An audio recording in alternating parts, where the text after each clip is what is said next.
Teman-teman, perkenalkan saya Nadia Rama dan Saya Risa Amelia, kami dari Prodi Manajemen Fakultas Ekonomika dan Bisnis Universitas Muhammadiyah Pacacangan di Pekalongan.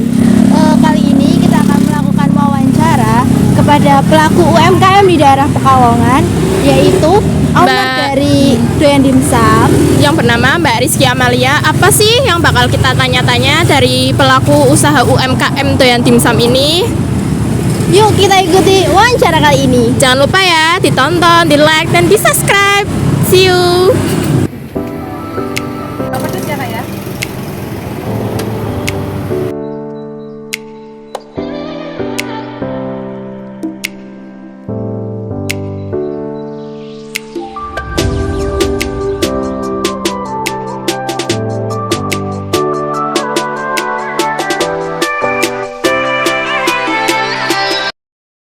Terima kasih Mbak Lia udah mau meluangkan waktunya untuk dijadikan narasumber kita pada hari ini.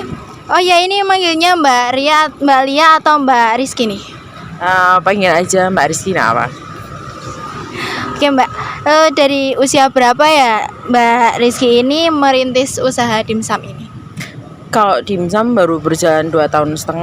Kalau bisnisnya udah mulai dari, kalau aku kan suka bisnisnya aku itu udah dari SMA. Berarti umur berapa itu? 18 Ya sekitar segituan. Tapi dulu tuh jualannya Garskin, tahu nggak? Garskin itu berarti Yang apa buat, itu Mbak? ini loh apa HP yang gambar itu, terus jualan gelang-gelang kayak gitu. Terus mulai ngerintis bisnis lagi itu jilbab, baru itu kayak produksi sendiri. Oh ya Mbak, kalau boleh tahu kondisi ekonomi keluarga Mbak gimana sebelum Mbak merintis apa ini namanya usaha-usaha ini? Kalau masalah bisnis keuangan itu alhamdulillah cukup banget sih, soalnya kan bapak sama ibu itu pegawai negeri, jadi nggak ada kesusahan masalah itu keuangan. Berarti ada tantangan apa aja sih Mbak? Mbak kan berarti kan anak seorang pegawai negeri nih. Terus Mbak kok bisa tiba-tiba terjun buat kerja sendiri? Itu apa sih motivasinya? Kalau masalah itu banyak banget sih rintangannya, soalnya kan dari background orang tua saya sendiri kan dari pegawai negeri. Bapak sama ibu tuh menginginkan saya untuk jadi pegawai negeri, dan alhasil sayanya juga kuliah kemarin juga di PGSD di Semarang. Mereka juga udah bilang kalau IP kamu nggak kumlot berarti yo resikonya nggak bisa ikut bisnis. Tapi alhamdulillah selama saya kuliah itu ya bisa buat IPK, alhamdulillah bisa beli mobil. Jadi merekanya malah nggak apa-apa, malah support juga sih. Oke. Berarti usaha udah dari SMK ya Mbak? Dari SMA. Terus kalau sekarang jumlah dari karyawannya berapa? Kalau jumlah karyawan dimsum sama takoyaki sekitar 20. Berarti nggak cuma dimsum aja ya Mbak kerjanya sekarang? Kalau bisnisnya ada rental mobil, kos-kosan, dimsum, ada takoyaki, terus juga ikut event-event kalau di luar kota.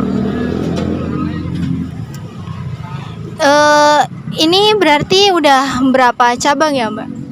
Kalau dimsumnya udah ada 7, ada di Pekalongan sama di Matang. Kalau takoyakinya ada di Pekalongan semua sih, ada di Jetayu sama Wiradesa. Oh, buat takoyaki berarti masih 2 ya Mbak? Itu udah ada planning buat nambah lagi atau gimana tuh? Kalau rencananya 2 tahun depan itu mau buka usaha baru, tapi bukan dimsum sama takoyaki. Nanti tunggu aja deh. Oke, berarti masih nanti gitu ya, coming soon nih. Oke, kalau kita boleh tahu bagaimana langkah awal mulai mengembangkan usaha-usaha Mbak ini? Pertama itu kan saya bisnisnya jilbab di tahun berapa itu, berarti pas satu COVID 2019. Tahun 2019 tuh COVID tuh merajalela, terus kayak masalah fashion itu nggak begitu berkembang, omsetnya itu nggak bagus. Terus dari situ saya mencoba buat beralih usahanya dimsum. Dan usaha dimsum itu pertamanya tuh PO di WA kayak gitu. Tapi kan saya kan udah punya masa di Pekalongan, soalnya kan udah jualan lama dari zaman BlackBerry kan. Jadi alhamdulillah masanya udah banyak pas waktu di WA itu. Jadi udah pas waktu open yo, alhamdulillah udah langsung banyak yang kenal. Terus pas waktu itu bikinlah kayak, kalau cuma PO aja mungkin nggak bisa berkembang. Terus pertama buka outlet itu di Kradenan dan alhamdulillah bagus. Terus buka cabang berikutnya. Berarti dari total semuanya ada berapa outlet, Mbak? Outlet dimsumnya, kalau dimsum ada 7, takoyaki ini 2. Itu kalau 7 di mana aja, Mbak, alamatnya? Kalau 7 di Pekalongan itu ada di Wiradesa, Bebean, Kradenan, Jetayu. Jetayu, terus Batangnya tuh ada di Indracik, terus Batang Yos sama Kalisari dekat rumah sakit. Apa sih Mbak Lia kena memilih usaha dimsum daripada usaha makanan yang lain? Kalau masalah itu pertamanya kan kita tes drive dulu. Aku dulu pas waktu pandemi itu nggak PO cuma dimsum toh, ada salad buah, terus juga bidding nih enggak salah lah. Terus tapi peminatnya itu di pas waktu PO itu bagusan di dimsumnya, makanya melanjutkan mengembangkan dimsumnya seperti itu. Nah, lalu tantangan apa nih yang dihadapi pas waktu mendirikan atau ya usaha dimsum itu? Untuk awal-awalnya itu rintangannya apa lagi? Kalau masalah rintangan pasti yang pertama kan itu pas waktu itu saya masih baru mau lulus kuliah. Yang pertama dana, soalnya saya nggak mau merepotkan orang tua saya. Saya itu alhamdulillah, tapi kan dari pas waktu SMA kan udah mulai kerja dan ada sedikit tabungan mas batangan. Terus mas batangannya saya itu tak masukin pegadaian buat modal usaha pertama. Itu kendala pertama itu di masalah keuangan. Dananya soalnya pas waktu itu buka outlet 1 tuh bisa sampai 15-an sih. Soalnya kan itu ada gerobak, peralatan, terus tenda segala macem. Terus rintangan kedua kalau pas musim hujan itu pasti omset itu berpengaruh banget ya. Soalnya kan dimanapun kalau hujan orang pasti malas keluar. Iya, betul banget. Ya, terus yang ketiga paling cari karyawan kan kadang ada yang betah, ada yang enggak ya, walaupun kita ini juga udah bagus sama karyawan, udah enak, tapi kan ya kadang kayak gitu ya, ada aja sih. Terus pas awal-awal merintis itu ada yang bantuin nggak Mbak atau usaha sendiri semuanya? Pas waktu awal itu yang bantuin cuma saya, adik 2 sama ibu. Terus pas waktu buka outlet langsung buka lowongan pekerjaan sih, kayak maksudnya tetangga sebelah kayak gitu buat masak.